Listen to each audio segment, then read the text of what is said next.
Euh, entendre notre imploration ou nos propos quelconques faits par Clésis, par l'obligation de devoir hypothétique, par une hypocrisie, par une feinte, par une division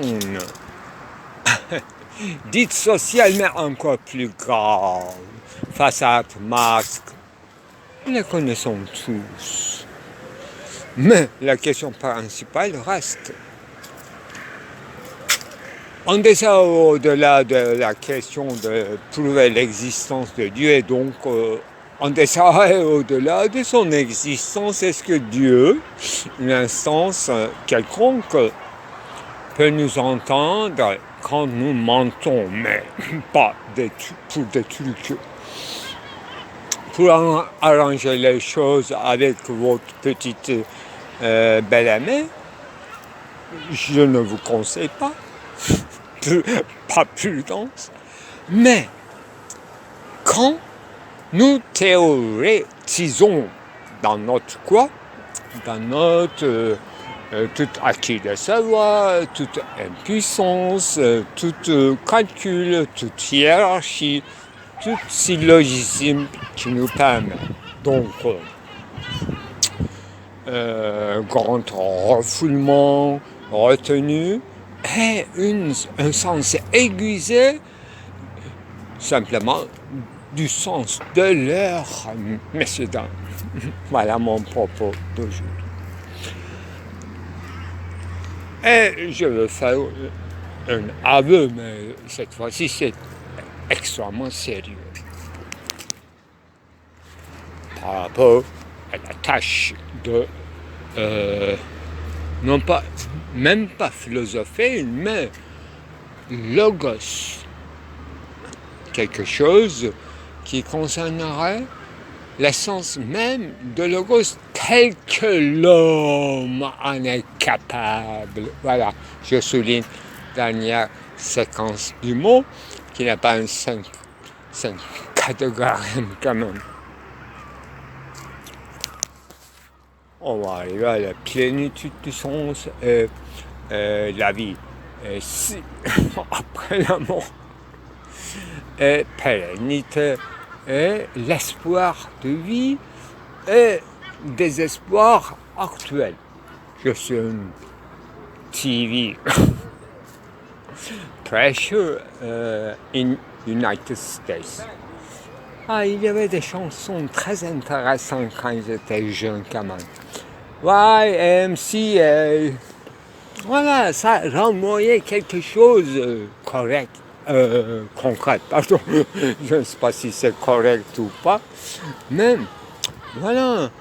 Après, grande instance, deuxième, qui n'a rien à voir avec mon propos, mais j'enchaîne. Coluche, hein, qui était candidat au présidentiel de, je crois, 1980.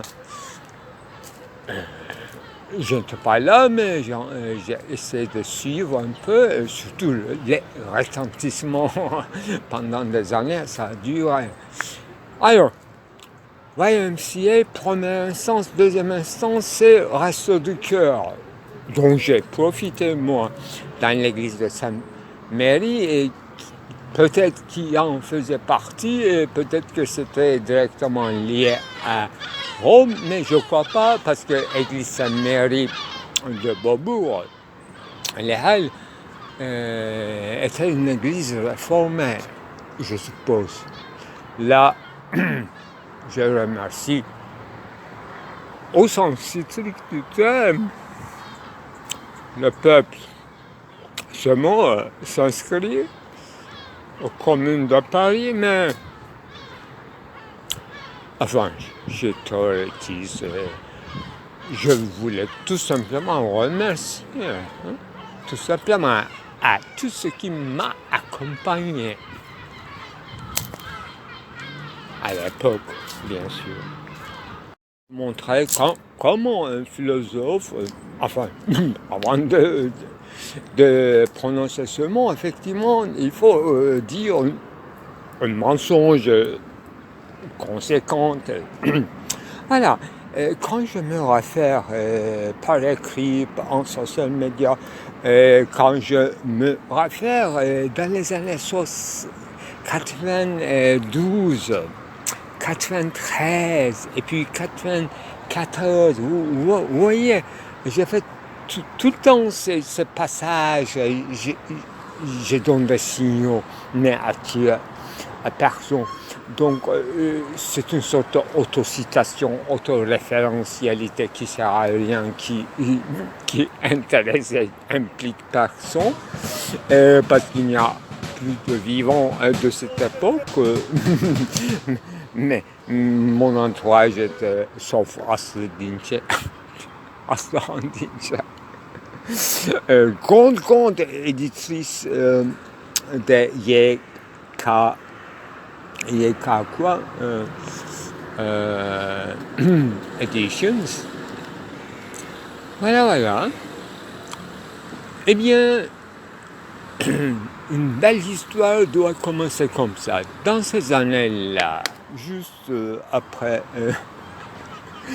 une putsch militaire, n'est-ce pas, comme c'est arrivé, même dans un livre de physique théorique, on parle de putsch militaire en Grèce.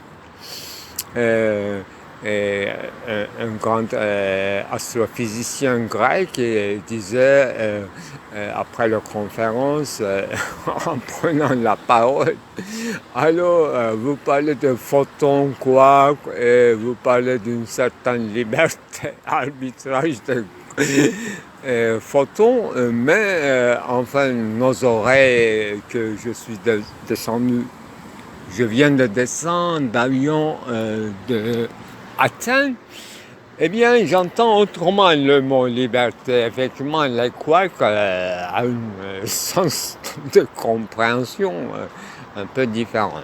Voilà, tout le monde a ri, et la conférence date de 1975. Voilà, l'astrophysique, c'est extrêmement politisé. Alors, je crois que les quarks ou les hadrons un peu fonctionnent comme nous. Voilà, je fais une anthropomorphisme comme le plus grand astrophysiciens qui sont strictement mathématiciens en haut degré et dans une abstraction impossible, et qui se plaignent toujours. Mais comment on va prouver ça avec l'expérience? Voilà.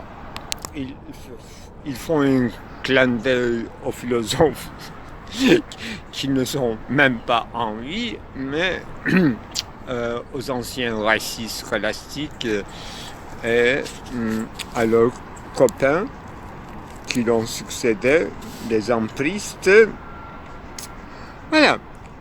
Donc, il parle, une théorie, on parle d'une certaine liberté asymptotique. Là, ce sera, la question principale ici, le problème qu'ils essaient de résoudre, c'est que les grandes forces de gravitation ou autres radiations,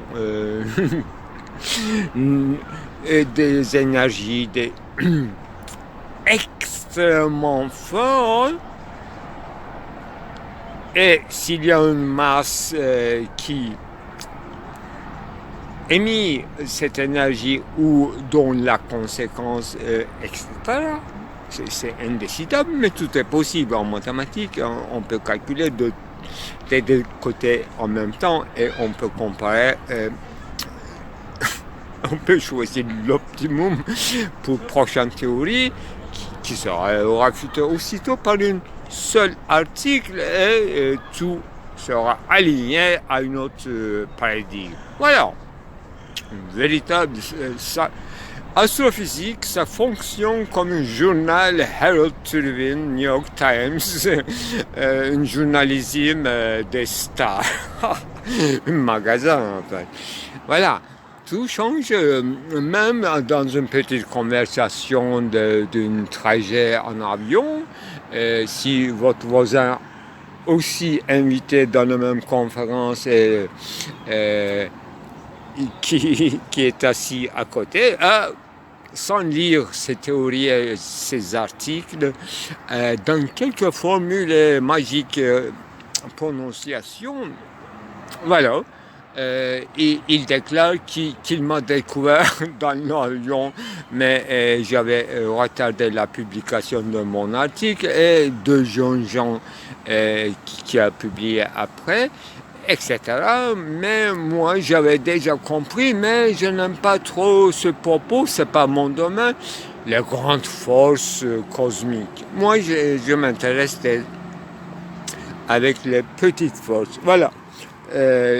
Le résumé du livre de Gerhard Hooft, intitulé Les derniers éléments constructifs de la matière. Voilà. Dernier scientifique qui parle encore de la matière. Quelle imprudence. Bien sûr, il s'agit d'un livre de vulgarisation. Je cherche le titre original, Research of the Ultimate Building Blocks. Voilà, c'est pas élément constructif, c'est la même chose.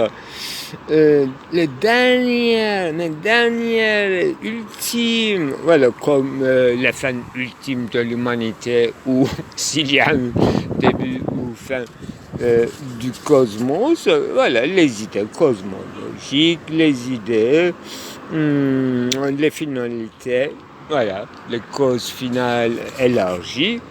On est dans le domaine de une search, une Tadchushungan. Voilà, Husserl, avec malheureusement avec les limites imposées par Kant, et une anthropomorphisme. Bien sûr, c'est bienvenu, bien accepté dans un livre comme ça, une vulgarisation scientifique sans lequel nous serions encore plus ignorants et complètement exclus de la science. Nous, les philosophes, nous n'accédons pas à la science par les catégories, mais par une certaine déclinaison, vulgarisation, une métaphorisation. Alors, métaphore principale ici, d'une part géométrique, une métaphore géométrique asymptotique, et la liberté. Voilà. Le petit nègre, grec, qui a reçu le coup d'état militaire de son pays en 1975, voilà, il avait mal à entendre ce genre de liberté, alors qu'on était sûrement dans une déterminisme, même s'il y a un relativisme, etc. Mais liberté asymptotique, qui veut dire le vif du sujet, si j'ai bien compris, ou bien si lui, il nous a bien narré, les grandes forces, quand ils s'approchent de nous, ils ont une tendance à se neutraliser et ne pas faire des dégâts. Hein.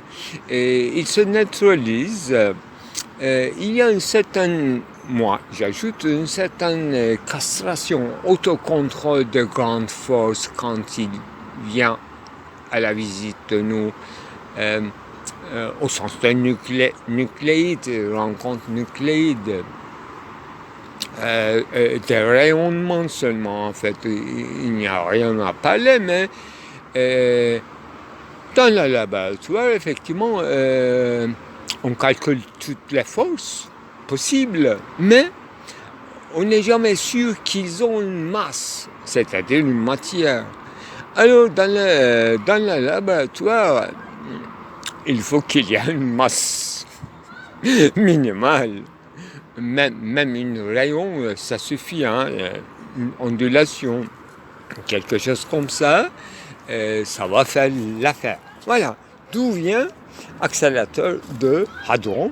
Hadron, c'est un nom générique pour dire tout élément imaginable sous atome. Nous connaissons les atomes maintenant, nous sommes dans les quarks, qui ne veulent pas devenir des atomes, mais qui sont des pionniers avant-garde. Avant-garde, dans le langage de Heidegger, c'est Frömmlich. Frömmlich. Pourquoi il disait Heidegger ceci dans la question vague à propos du technique, vers la technique, vers l'essence du technique, il arrivait tout d'un coup à un concept, non pas d'avant-garde artistique, mais Form, qui veut dire en allemand forme, à la fois être au guet, être attentif, halt, Offenheit, à la recherche, in search, Untersuchungen, etc. À la fois, bien sûr, comme on dit, sentinelle, une sorte de soldat, vigilant, vigile, autrement pasteur de l'être en sa totalité ou dans sa particularisation. Alors, à un moment donné, il disait que, après Gefahr et tout, a fait danger, péril, expérience, Erfahrung, pourquoi il disait ceci? En passant, bien sûr.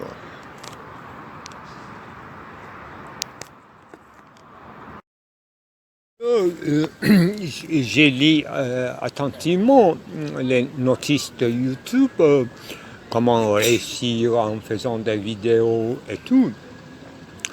J'ai appris beaucoup de choses au niveau d'interactivité. Effectivement, il faut suivre les graphiques, les montées, les chutes, et les pertes et les nouveaux venus, etc.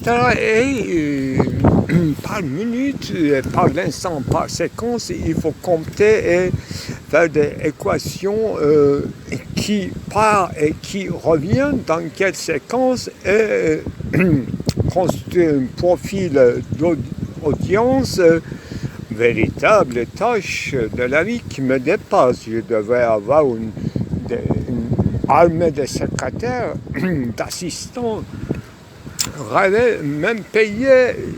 Ils ne feront pas ce travail parce que c'est inintéressant.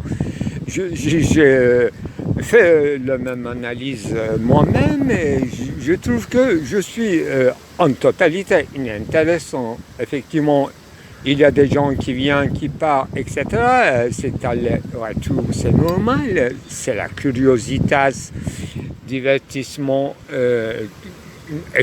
étrangeté, effet d'étrangeté, une harmonie. Tout peut attirer les gens, mais c'est passager, ou bien c'est lui dire, c'est-à-dire que bien qu'on utilise des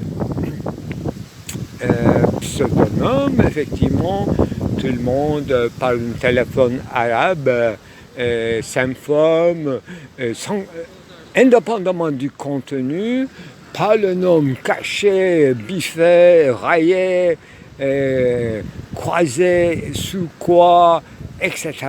Là, ça, effectivement, ça incite la curiosité encore plus.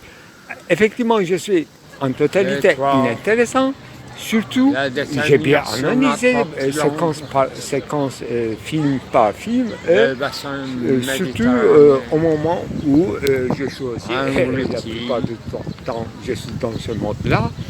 Et quand je fais un bilan de mouvement instantané ou en retrait gratte, en rétention, en protension, à l'intérieur de mon esprit, c'est-à-dire l'acte même de mon cogiter irrite les gens et ça n'intéresse personne, mon cogito à moi. Je prononce cogita à la façon de Madonna, cogita ce soir, nuita, cogita, quelque chose comme ça. Il faut que je devienne véritablement influenceur au sens technique du terme, c'est-à-dire dans notre business, influenceur, c'est non seulement de porter des t-shirts, crier, sans crier bien sûr, mais avec ses habits, avec tous les signes indicateurs ostentatoires, et crier database run. Ron vient de Haroun. Haroun, moi, c'est une amie d'enfance. Je l'appelais Haran, alors qu'il s'appelait tout simplement Haroun, comme Haroun Rachid, Soliman magnifique, etc. Et Haran, prononcé en anglais, ça veut dire vas-y, cours, rien ne peut t'empêcher. Moi, voilà, et j'ai influencé mon frère. J'ai dit mon frère, c'est une amie, Roumeli Hissari, du côté européen de la ville. Et on devenait un peu amis, mais bizarrement, sans personne intervenant, voilà, une directe bizarre, comment on dit, non pas pamphlet, mais je me souviens d'une conversation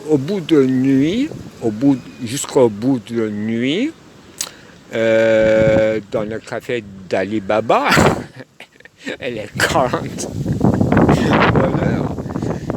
Et au bonsoir, voilà, j'ai écrit à Paris une lettre, par l'intermédiaire de Foucault Stalman, je l'ai envoyée parce que je ne connaissais absolument pas ses coordonnées. C'était une connaissance d'un soir assez, comment dire, voilà, à la tombée de nuit, deux personnes dans un coin délabré d'un café à narguilé, là où il y a des fumeurs, mais avec la fraîcheur du Bosphore, du vent, effectivement, on descendait au sous-sol de Hadès où on remontait. On faisait un mouvement de pensée à deux. Effectivement, c'était une sorte de rencontre. Je ne dirais pas rencontre, mais je le connaissais de vue. Tout le monde se connaissait de vue, mais rarement on avait l'occasion d'approfondir nos relations. Voilà. Donc, Ran, la signification du mot Ran, d'abord, c'est le nom de famille de notre grande poète du XXe siècle, Nazım Hikmet Ran, mais c'est aussi prononciation du mot, transcription en turc de la prononciation du mot Ran en anglais, c'est-à-dire cours. et non pas running. Database, c'est l'archive des données, c'est tout. L'archivage. Donc, bon, ça n'intéresse personne, l'archive de quelqu'un, s'il ne s'agit pas de révéler une vérité en ce qui concerne un état, une situation, un événement précis. Donc, tout le monde attend que je parle de quelque chose. Et je parle à quelqu'un, et je parle de quelqu'un, ou bien je pense à quelque chose, ou je pense à quelqu'un, etc. Personne ne s'intéresse quand je pense, quand je cogite tout simplement, ou bien quand je parle tout simplement. C'est Foucault encore, il disait dans les mots et les choses. Alors curieusement, dans notre époque, le je pense est devenu soudain dans cette mince surface de je parle. Effectivement, c'est encore de Heidegger, mais il ne cite pas correctement Michel Foucault, Heidegger. Heidegger dit ich sage, voilà, ça sent vide. Je parle au vide. Au vide, grand poète, Ovidius. Voilà un poète d'amour, voilà quelqu'un qui parle de l'amour, qui sait parler de l'amour, des femmes, il comprend des femmes. Voilà, on attend des choses, la philosophie, telle qu'il est permis d'en faire encore, comme concourir, courir, philosopher, marcher, promenader, se promener. Voilà. Dans ce sens-là, comme il est permis de philosopher dans tous les sens, dans les marges, dans les interstices, en bas, au-dessous, derrière, voilà, ça. Dès qu'on ne c'est-à-dire dès qu'on ne dépeint pas les réalités trop chaudes, proches, les prochains entourages reconnaissables. Si vous pouvez parler indéfiniment des indicateurs, des Zeichen, même des monstres, mais à condition que vous n'apposez pas ce discours à quelqu'un précis. Vous ne singularisez absolument pas ce discours. Sinon, ce serait grammaticalement une faute, ce serait que vous restez dans le mode d'accuser, des verbes. Vous serez datif, vous ne serez pas accusatif, vous serez abondamment gérondif parce que c'est descriptif. Vous voyez, ce qu'on attend qu'on parle à vide, mais ce n'est pas intéressant de parler au vide. C'est philosophe, intouchable, on ne peut pas répondre, on ne peut pas poser une question parce qu'on n'est pas philosophe, etc. Vous voyez, on me laisse comme ça à part, dans le marge d'un bruissement du langage qui sonne onomatopise. Un langage, enfin, je dis je suis prêt, et mon langage pauvrement sonore disons, on peut parler grec un peu, en bon pédagogue. Voilà, je suis inintéressant, je cogite, mais c'est un monde des idées, donc rien à voir avec ce monde. Et dès qu'il y a quelque chose à voir avec ce monde, alors vous êtes un Socrate à sacrifier au nom du nomos, au nom de la société, au nom de malformation des gens influencés. Alors, j'ai choisi j'ai reçu une commande, j'ai bien acquitté mon devoir de cinéaste publicitaire et influenceur et j'ai fait une publicité d'une gamme de produits qui va vous renaître comme Hermès Trismegistus, c'est-à-dire Hermès 3 fois et bien sûr mort encore, mais c'est pas une mort totale. Vous voyez, j'ai choisi une gamme de produits verts, friendly grün, friendly grün. Un Heimlichmann, tous les produits portent sur leur couverture une couleur, une tonne de couleur de grün, vert, de la même tonne. Standardisation réalisée et contrôle.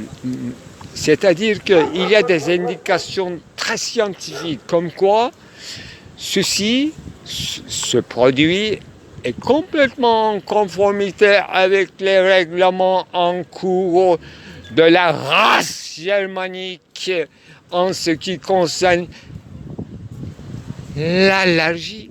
C'est-à-dire que les Allemands, la race germanique, est bien testée au niveau d'allergie et pour cette race même, il y a une indication bonne pour Deutsch, bon pour German, parce que nous avons analysé vos gains, votre métabolisme, vos gènes allergènes et vous pouvez utiliser bonhomme mâle sans trop attendre parce qu'il faut utiliser au moins 4 mois nos produits. Au bout de 4 ans,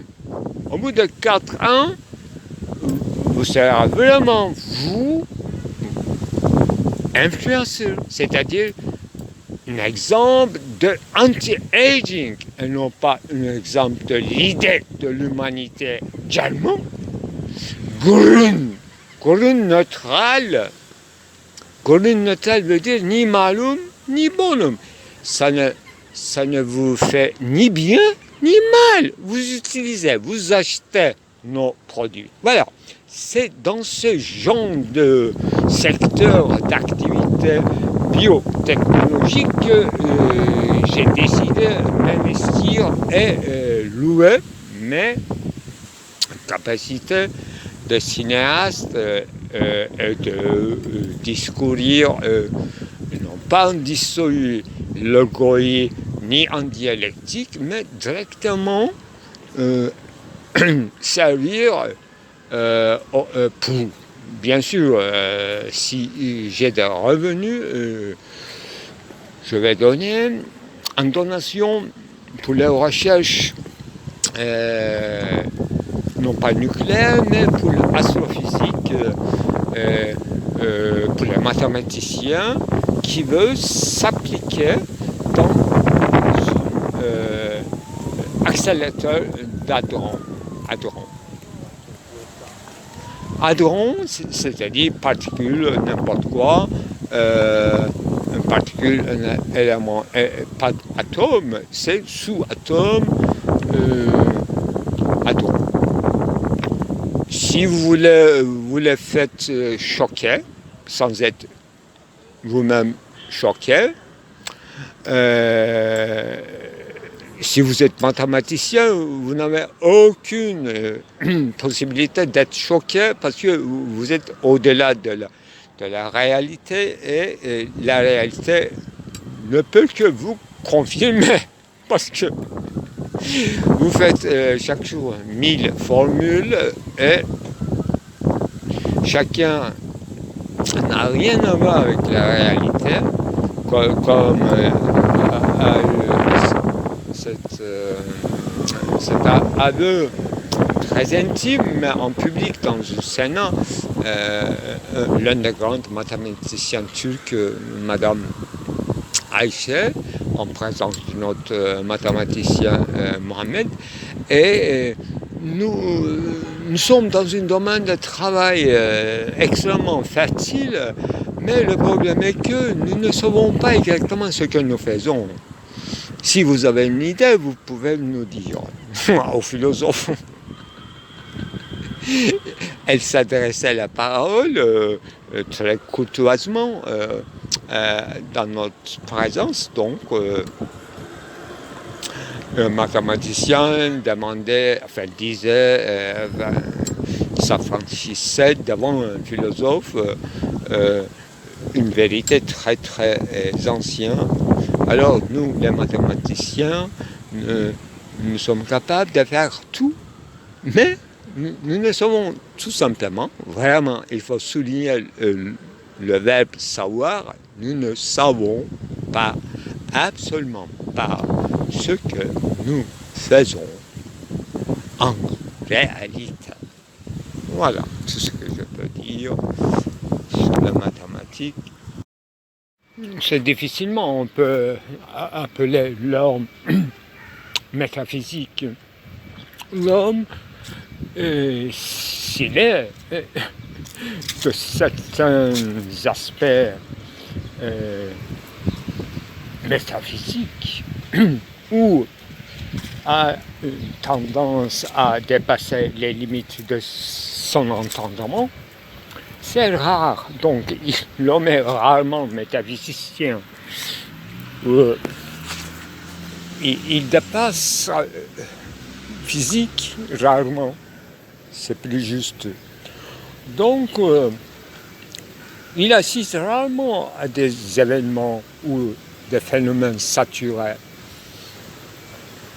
dans lesquels il ne comprend rien plutôt, et s'il est là-dedans de ce phénomène saturé, lui, il s'investit autrement.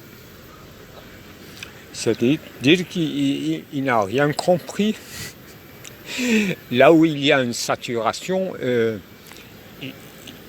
il a tendance à mésinterpréter. D'abord peur, crainte et éloignement. Ou s'il a un peu de culot héroïque, il doit se calmer et proposer des fausses explications, des raisonnements, ratiocination. Voilà. Mais après coup, des phénomènes saturés, effectivement, tout renouvelé ou détruit à fond, nettoyé, écrasé, balayé, l'inhibition ou refoulement accompagne à cette remise de force du souverain s'il s'agit d'une révolte. Mais des révoltes, il y a des révoltes sans objet qui, à première vue, semblent avoir un objet, une causalité, un pourquoi. Mais au bout d'une certaine, disons, escalade, enchaînement ou déchaînement des événements, on oublie ce pourquoi on était mobilisé. Là, il ne reste qu'une mobilisation ou une veille quotidienne, bien qu'il soit épuisant, comme tout est suspendu en époque la vie quotidienne, le besoin et toutes étiquettes hypocrites suspendues, l'obligation de travail arrêtée, suspendue, la maison, les siens éloignés, suspendus également, et il n'y a que l'événement même, sans raison, pourvu que ça dure, parce que c'est son congé à la fois métaphysique, à la fois inespéré. Et l'homme expérimente pour la première fois dans la vie qu'il peut survivre sans devenir esclave ou fonctionnaire ou n'importe quel ouvrier qui payant, qui est obligé de faire quelque chose sans aimer, sans comprendre tout à fait la totalité.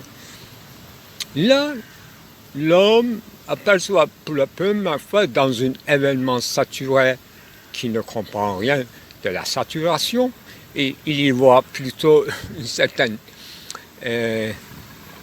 distension, pas une calme, mais même dans les moments agités, une fête, un festin, ou une véritable raison d'exister. Alors il n'arrive pas à objectiviser la cause, alors qu'il n'y a pas de cause, parce que la cause c'est cause à suivre. C'est lui-même qui devient la cause principale ou premier moteur et la finalité des œuvres, non. C'est très difficile de se rendre qu'on était la cause en soi. Et il n'y avait pas d'autre cause que cet être ensemble imprévisible, mais ça dure. Quoique enchaîné, quoique déchaîné, ça dure.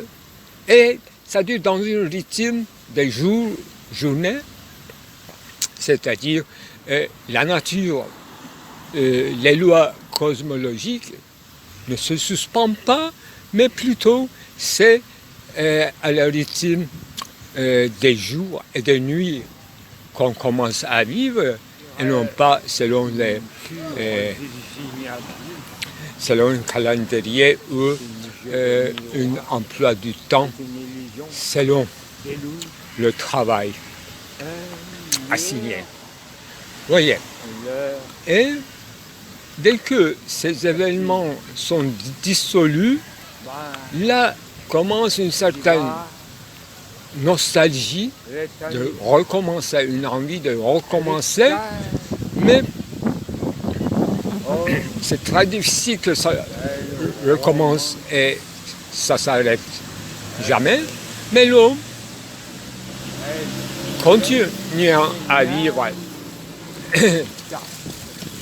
et sans vouloir retourner à ses engagements d'auparavant.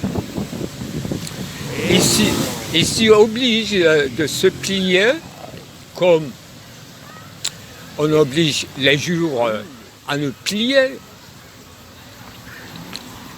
à les horaires de travail ou non impératifs de travail. Vous voyez, les jours et les nuits cosmiques obéissent finalement.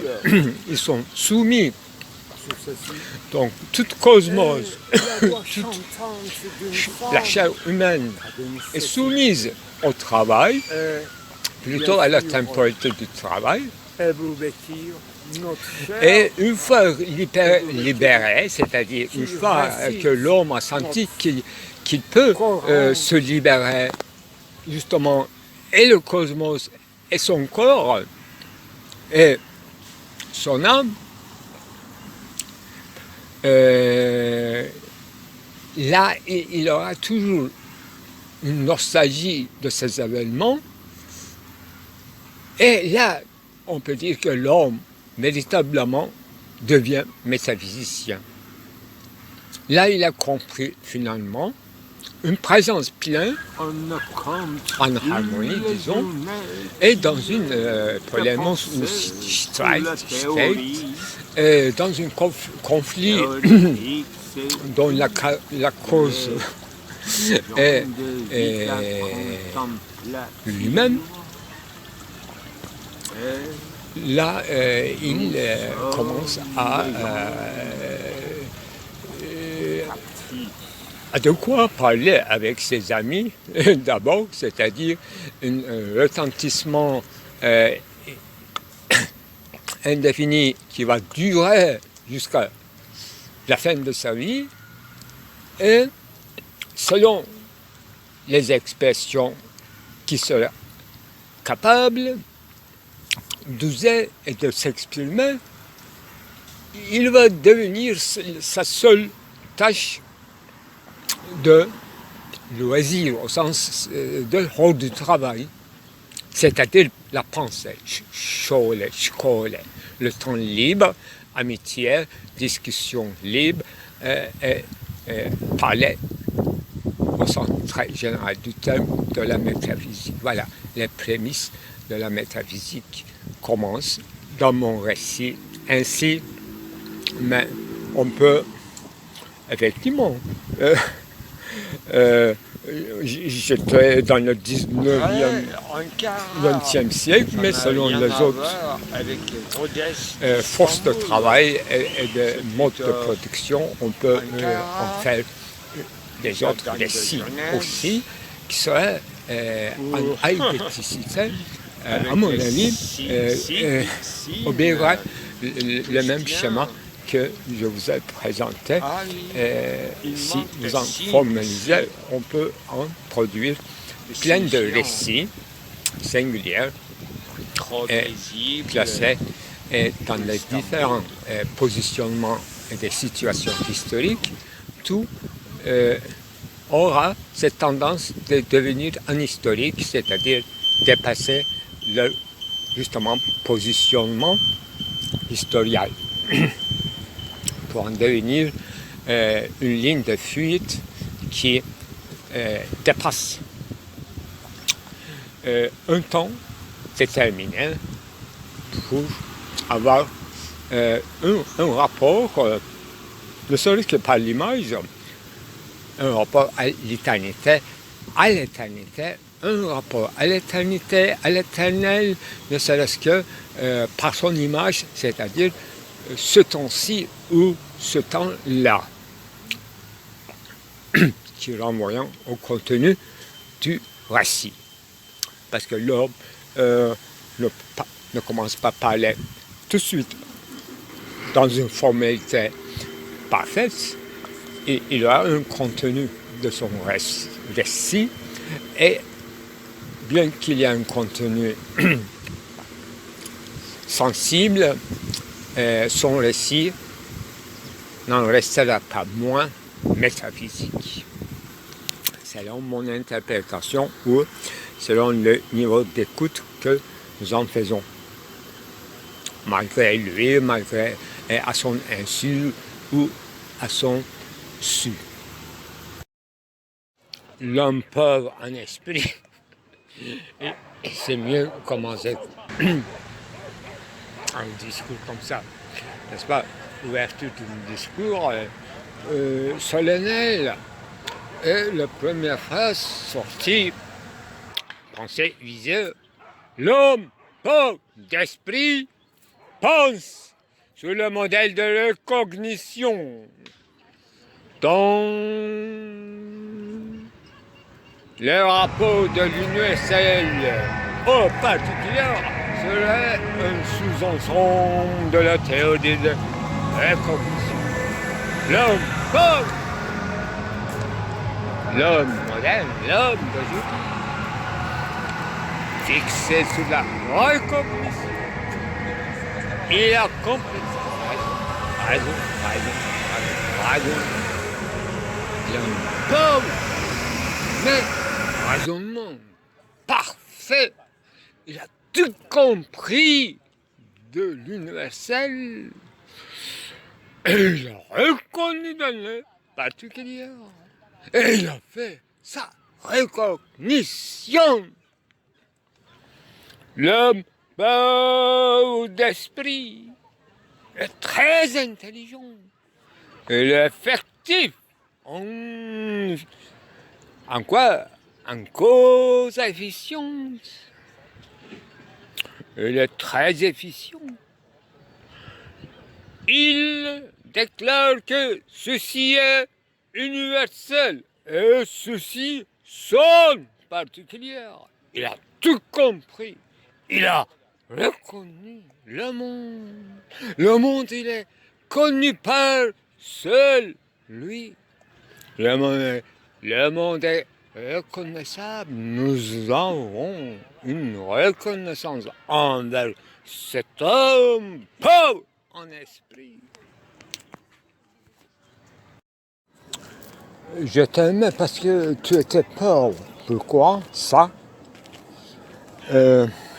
C'est parce que tu n'as pas de moyens de te défendre par procuration.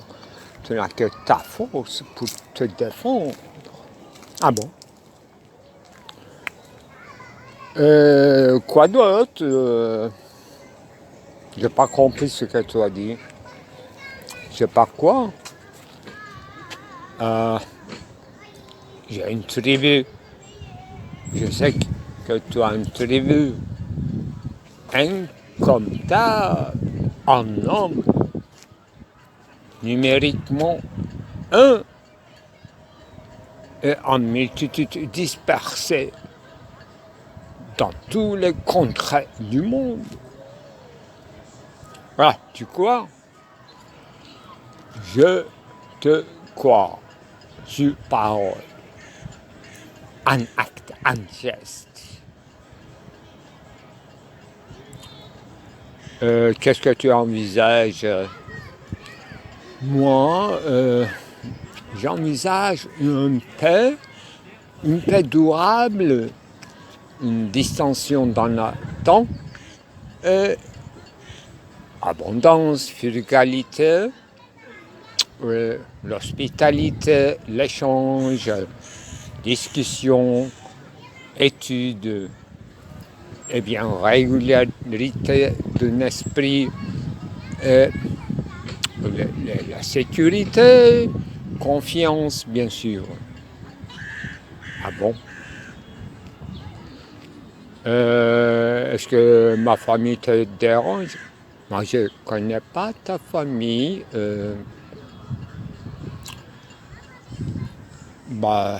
Je sais que tu as un frère assez tôt mort d'un accident d'électricité, donc une certaine assassinat professionnel, mais l'autre, il avait envie d'être cuisinier en chef, il avait une cahier, tu m'avais montré, il avait une écriture manuscrite très jolie, il avait plein d'esprit et de vivacité. Et quoi d'autre? Moi, qu'est-ce que je veux devenir? Toi, tu veux devenir quelqu'un comme toi, comme tu veux.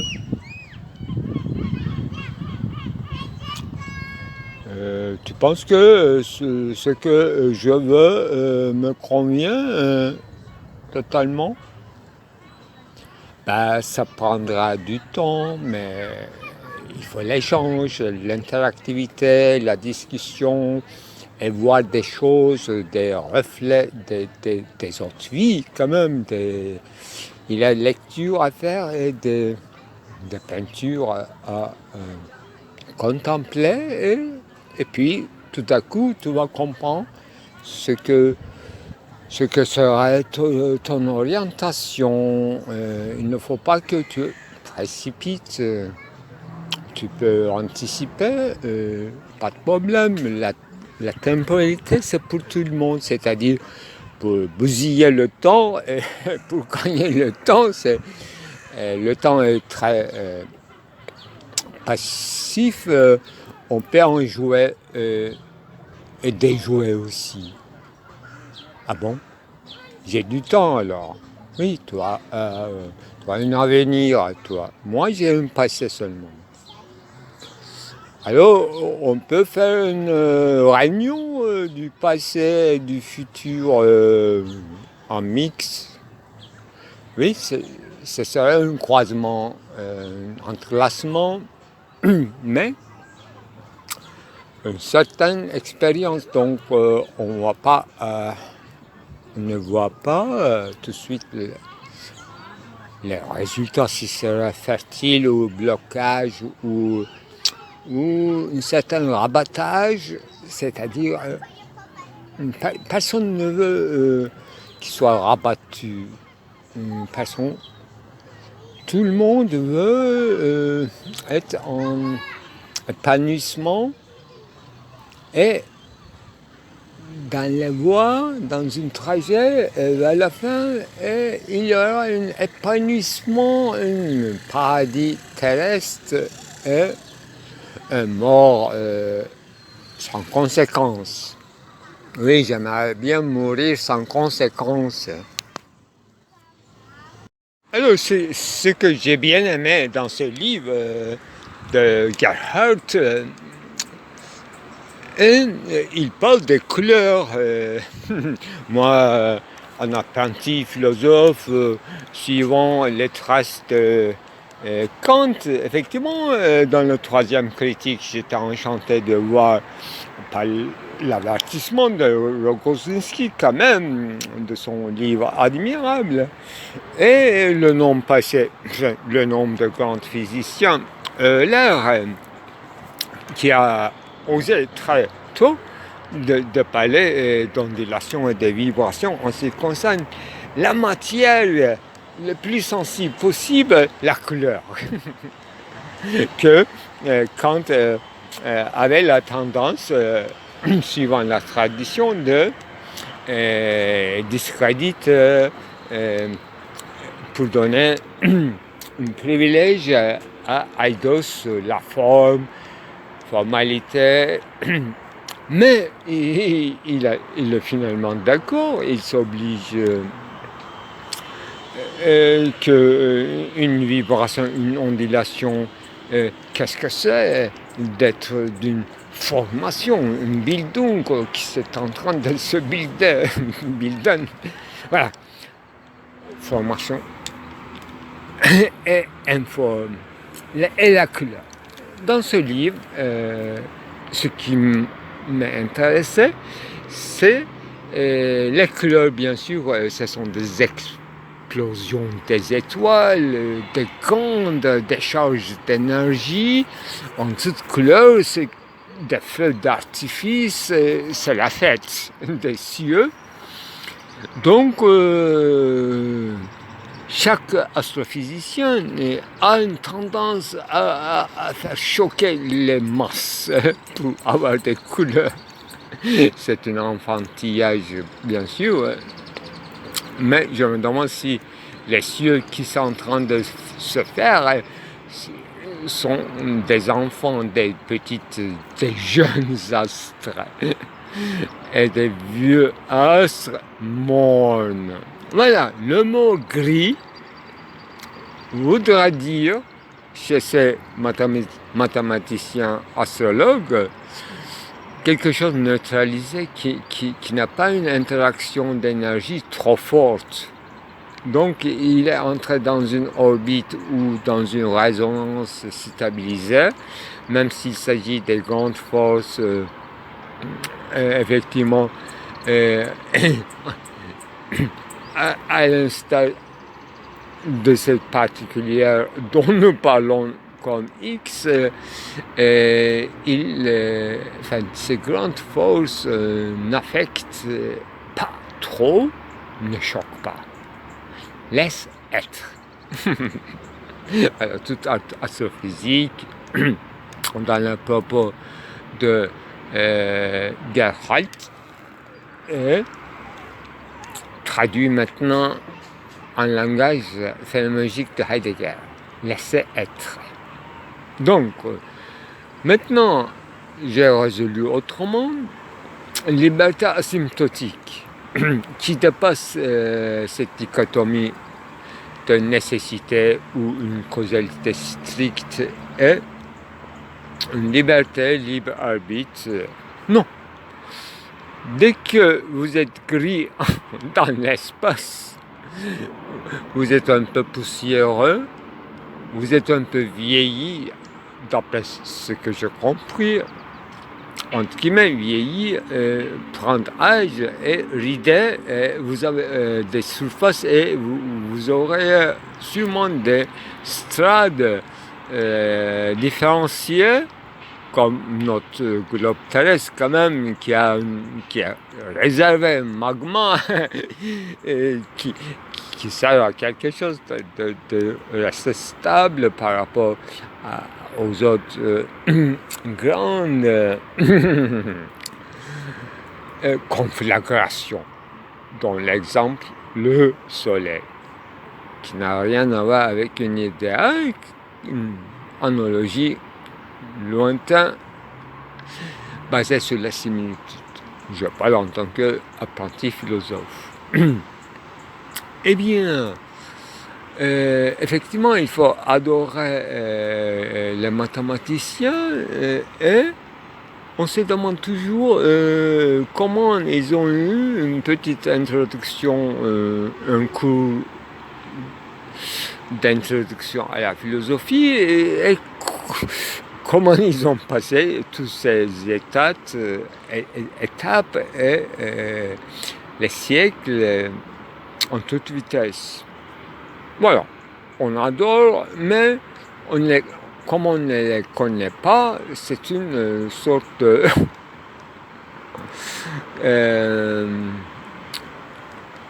admiration subjective, c'est-à-dire qui ne base pas ni sur leur biographie, ni sur leur caractère, s'ils s'intéressent vraiment à des propositions philosophiques, mais ils aimaient, à leur insu ou à l'insu, à leur su, des propositions,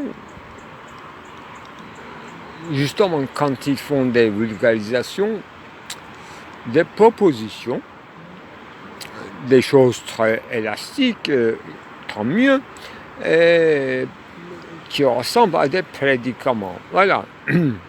Sinon, comment sans une équation ou une, comment on dit, déclinaison, une variation eidétique, une équation, comment on va faire de la mathématique quand même. Donc, dans la mathématique, l'essentiel c'est prédicament. Ça peut être complètement faux. Et lui, il dit à un moment donné, quand les forces progressent très vite, soit en augmentation, soit en diminution, nos équations mathématiques ont beaucoup de chances d'être complètement faussaires. Voilà. C'est à partir de ce genre de propositions que nous avons la chance d'accès, d'être, comme on dit en turc, l'hôte de l'hôte, c'est-à-dire non invité, l'hôte non invité de leur conversation. Nous les connaissons par lui dire, par une division que nous connaissons tarvenu, bienvenu, malvenu, mais dès qu'il y a des connexions c'est-à-dire entre les facultés, usage des facultés, ou des facultés au sens institutionnel du terme, et au sens de construire ces phrases, c'est-à-dire le régime de phrases. Cette segmentarisation ou cette division essentielle de notre époque qui donne lieu à des crises et des malentendus, parfois des vulgarisations enfantines, mais le livre sous ma main, j'ornemente avec tous les remèdes comme des éléments structurants de la vie qui jouent avec le temps, anti-aging, les crèmes du soir, les crèmes du matin, sous les yeux, avant la douche privée, après la douche privée.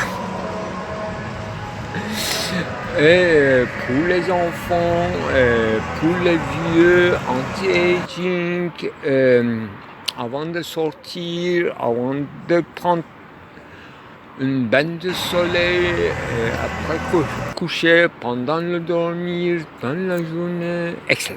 Vous voyez, notre vie en biogonie structurée comme ça, et avec une indication commerciale incontournable, c'est çevre dostu, doğa dostu, grün neutral. Neutralisé au sens d'une couleur green, c'est-à-dire vert. Neutralisé, c'est-à-dire ni bonum ni malum. Voilà. On met ses crèmes le soir, le matin, avant de sortir, en entrant, et c'est neutre. C'est neutralisé, c'est-à-dire grisaille. Le monde a pris de l'âge, vieilli.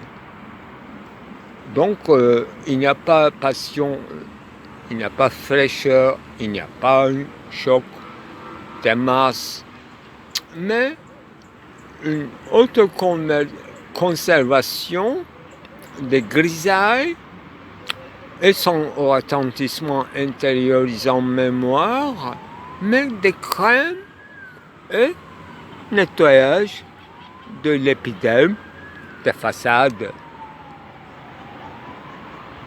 C'est pour ça que j'ai choisi, en fait, comme un compte influenceur, publicitaire discret, cette gamme de produits comme une vibration, ondulation, une formation, etc. Vous voyez, une asymptotique, plus vous en appliquez sur le visage, plus vous prenez l'âge, plus au sens de temporalité, plus vous devenez jeune et avec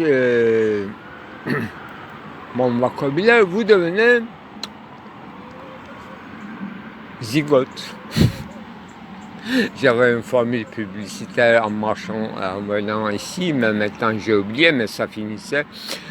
Plus vous appliquez sur le visage, plus je vous dirais zygote. Zygote, c'est-à-dire même pas né avant la naissance. Vous serez une étoile qui n'est pas encore née. Ces produits vous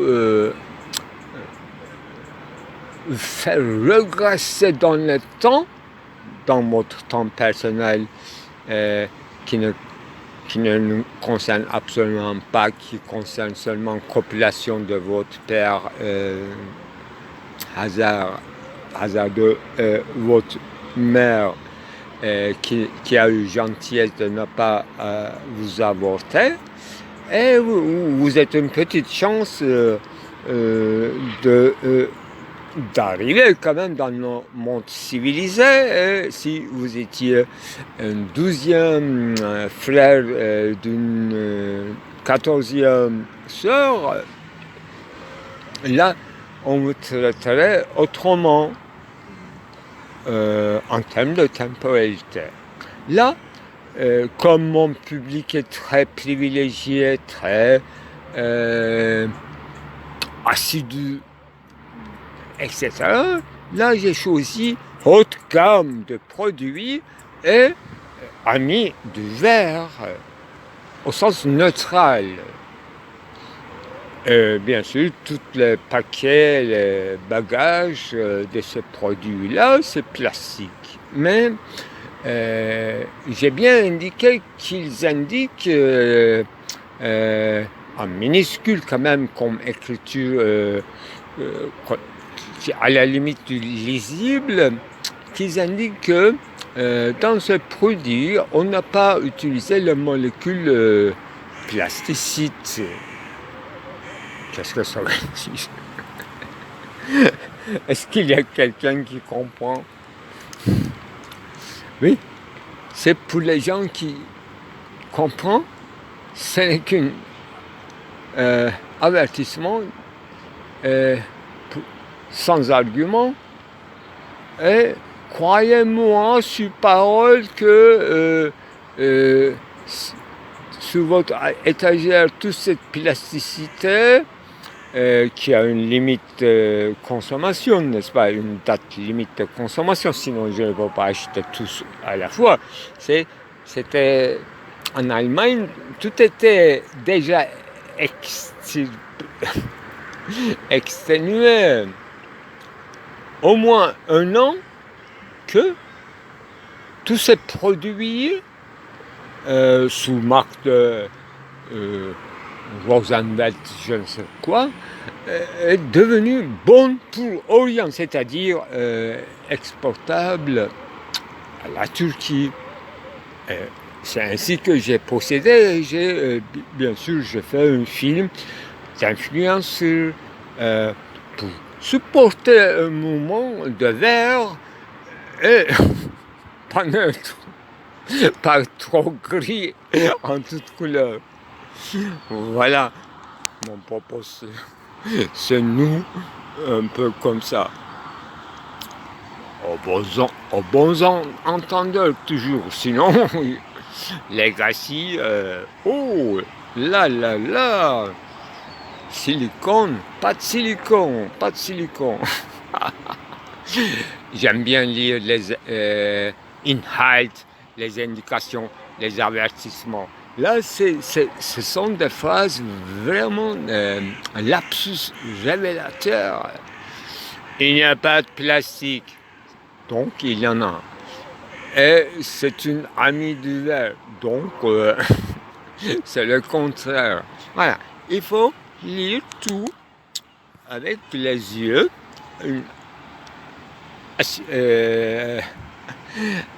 acuité de l'esprit psychanalytique. Jamais tombé dans le sens empirique de psychologiser. Là, dans mon film, si je voulais, j'aurais pu lire et après jouer avec les états d'âme. Mais non, c'est pas mon affaire. Moi, je suis déjà assez en difficulté avec mes états.